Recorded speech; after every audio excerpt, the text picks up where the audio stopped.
मनोहर हिंदी कहानियाँ पर आप सभी का हार्दिक स्वागत है। आज की कहानी। बादलों की गड़गड़ाहट के साथ ही मूसलाधार बारिश शुरू हो गई थी। अपने घर की बालकनी में बैठी चाय की चुस्कियों के साथ बारिश की बौछारों का मैं आनंद लेने लगी।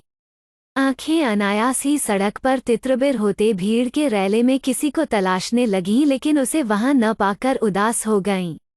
आज ये फुहारें कितनी सुहानी लग रही हैं, जबकि यही गड़गड़ाहट आसमान में चमकती बिजली की आंख में चौली उस दिन कितना कहर बरपाती प्रतीत हो रही थी। समय और स्थान परिवर्तन के साथ साथ एक ही परिदृश्य के माने कितने बदल जाते हैं। 2 बरस पूर्व की यादें अभी भी जेहन में आते ही शरीर में झुरझुरी सी होने लगती है और इसके साथ ही आंखों के सामने उभर आता है एक रेखा चित्र हीरो का, जिसकी मधुर स्मृति अनायास ही चेहरे पर मुस्कान ला देती है। उस दिन ऑफिस से निकलने में मुझे कुछ ज्यादा ही देर हो गई थी। काफी अंधेरा घेर आया था। स्ट्रीट लाइट्स जल चुकी थीं। मैंने घड़ी देखी, घर पहुंचते पहुंचते 10:30 तो बज ही जाएंगे। माँ चिंता करेंगी, सोचकर लिफ्ट से उतरते ही मैंने माँ को फोन लगा दिया। हाँ, कहाँ तक पहुंची? आज तो बहुत तेज बारिश हो रही है। संभल कर आना। माँ की चिंता उनकी आवाज से साफ जाहिर हो रही थी। बस निकल गई हूँ। अभी कैब पकड़कर सीधे घर पहुँचती हूँ और फिर मुंबई की बारिश से क्या घबराना, माँ। हर साल ऐसे ही तो होती है। मेहमान और मुंबई की बारिश का कोई ठिकाना नहीं। कब कहाँ टपक जाए कोई नहीं बता सकता, मैं बड़ी बेफिक्री से बोली। अरे, आज साधारण बारिश नहीं है। पिछले 10 घंटे से लगातार हो रही मूसलाधार बारिश थमने या धीमे होने का नाम नहीं ले रही है। हेलो हेलो, माँ बोलती रह गईं। मैं भी देर तक हेलो हेलो करती बिल्डिंग से बाहर आ गई थी। सिग्नल जो उस वक्त आने बंद हुए तो फिर जुड़ ही नहीं पाए थे। बाहर का नज़ारा देख मैं अवाक रह गई थी। सड़कें स्विमिंग पूल में तब्दील हो चुकी थीं। दूर दूर तक कैब क्या किसी भी चलती गाड़ी का नामोनिशान तक न था। घुटनों तक पानी में डूबे लोग अफरा-तफरी में इधर उधर जाते नजर आ रहे थे। महानगरीय जिंदगी में एक तो वैसे ही किसी को किसी से कोई सरोकार नहीं होता और उस पर ऐसा तूफानी मंजर। हर किसी को बस घर पहुंचने की जल्दी मची थी। अपने ऑफिस की पूर्णतया वातानुकूलित इमारत, जिस पर हमेशा से मुझे गर्व रहा है, पहली बार रोष उमड़ पड़ा। ऐसी भी क्या वातानुकूलित इमारत जो बाकी दीन दुनिया से आपका संपर्क ही काट दे। अंदर हमेशा एक सा मौसम, बाहर भले ही पतझड़ गुजर कर बसंत छा जाए।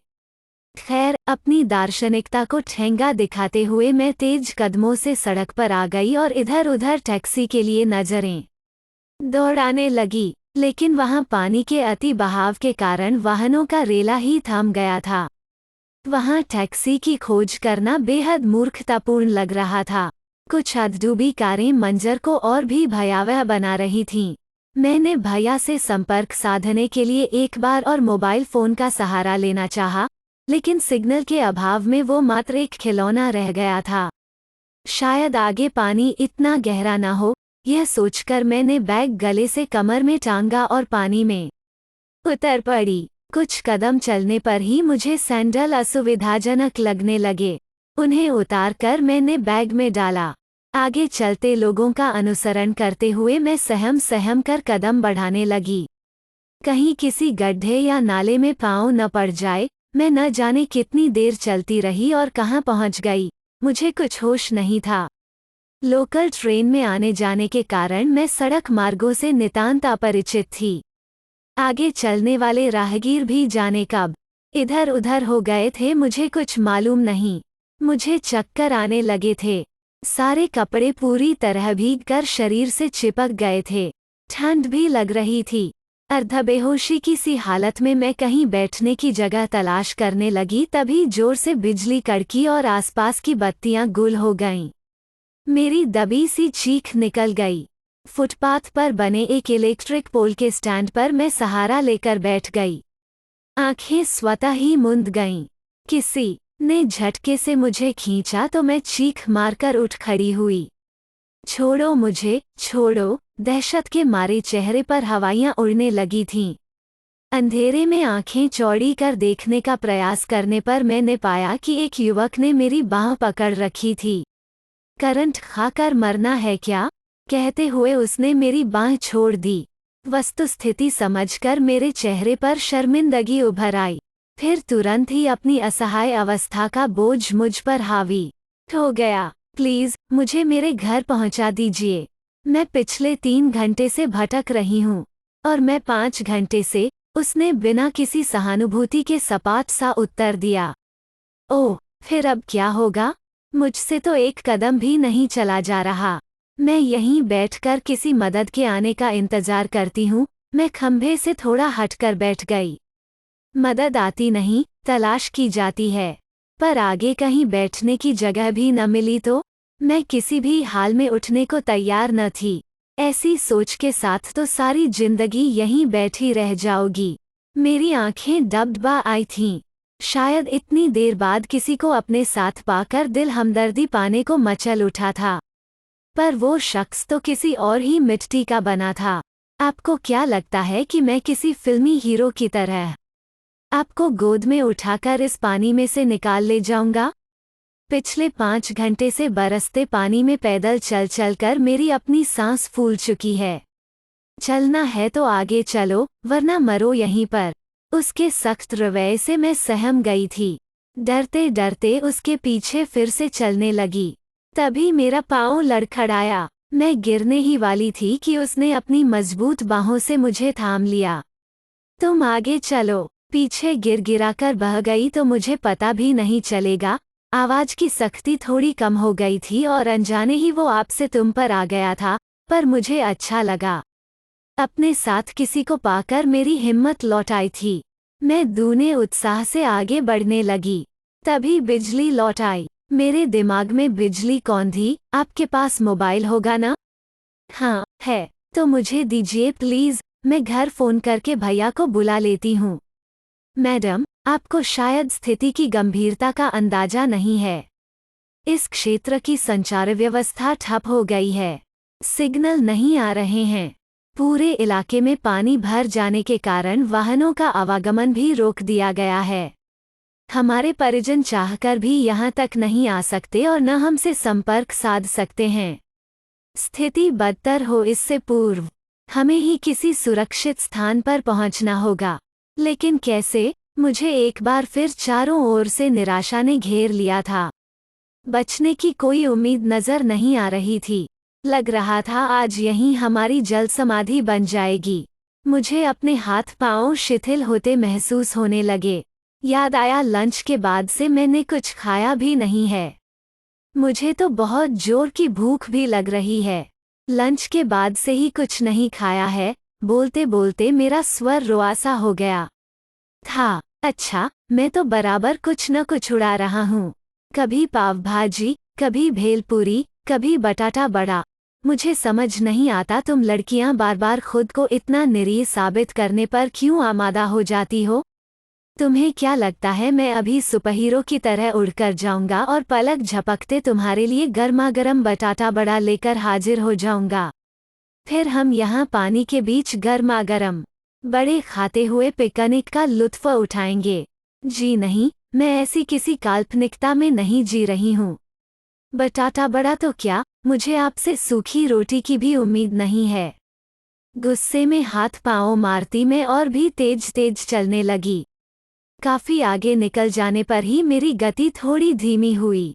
मैं चुपके से टोह लेने लगी, वो मेरे पीछे आ भी रहा है या नहीं? मैं पीछे ही हूँ। तुम चुपचाप चलती रहो और कृपया इसी गति से कदम बढ़ाती रहो। उसके व्यंग्य से मेरा गुस्सा और बढ़ गया। अब तो चाहे यहीं पानी में समाधि बन जाए, पर इससे किसी मदद की अपेक्षा नहीं रखूंगी। मेरी धीमी हुई गति ने फिर से रफ्तार पकड़ ली थी। अपनी सामर्थ्य पर खुद मुझे आश्चर्य हो रहा था। ऑफिस से आकर सीधे बिस्तर पर ढेर हो जाने वाली मैं कैसे पिछले 7-8 घंटे से बिना कुछ खाए पिए चलती जा रही हूँ, वो भी घुटनों से ऊपर चढ़ चुके पानी में। शरीर से चिपकते पॉलीथीन, कचरा और खाली बोतलें मन में लिजलिजा सा एहसास उत्पन्न कर रहे थे। आज वाकई पर्यावरण को साफ रखने की आवश्यकता महसूस हो रही थी।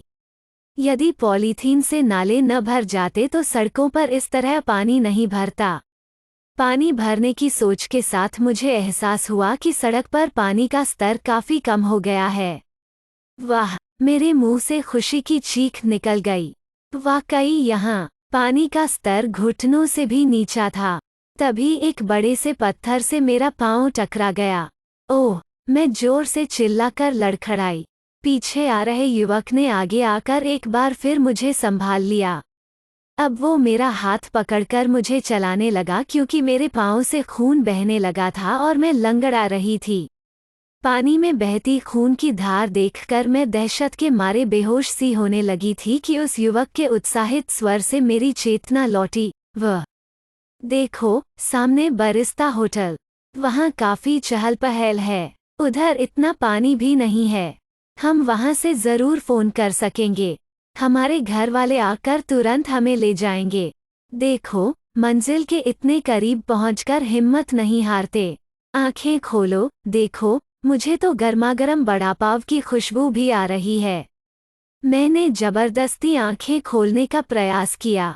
बस इतना ही देख सकी कि वो साथी युवक मुझे लगभग घसीटता हुआ उस चहल पहल की ओर ले चला था। कुछ लोग उसकी सहायतार्थ दौड़ पड़े थे। इसके बाद मुझे कुछ याद नहीं रहा।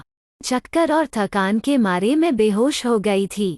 होश आया तो देखा एक आदमी चम्मच से मेरे मुंह में कुनकुनी चाय डाल रहा था और मेरा साथी युवक फोन पर जोर जोर से किसी को अपनी लोकेशन बता रहा था। मैं उठकर बैठ गई। चाय का गिलास मैंने हाथों में थाम लिया और धीरे धीरे पीने लगी। किसी ने मुझे 2 बिस्किट भी पकड़ा दिए थे, जिन्हें खाकर मेरी जान में जान आई। तुम भी घर वालों से बात कर लो। मैंने भैया को फोन लगाया तो पता चला वे जीजाजी के संग वहीं कहीं आसपास ही मुझे खोज रहे थे। तुरंत वे मुझे लेने निकल पड़े। रात आधी से ज्यादा बीत चुकी थी, लेकिन आसपास मौजूद भीड़ की आंखों में नींद का नामो निशान न था। हर किसी की जबान पर प्रकृति के इस अनोखे तांडव की ही चर्चा थी। मेरा साला मुझे लेने आ रहा है। तुम्हें कहाँ छोड़ना है बता दो। लो, वे आ गए। अपनी गर्भवती पत्नी को भी गाड़ी से उतरते देख वो हैरत में पड़ गया। अरे, तुम ऐसे में बाहर क्यों निकली? वो भी ऐसे मौसम में? बिना कोई जवाब दिए उसकी पत्नी उससे बुरी तरह लिपट गई और फूट फूट कर रोने लगी। वो उसे धीरज बंधाने लगा। मेरी भी आंखें भर आईं।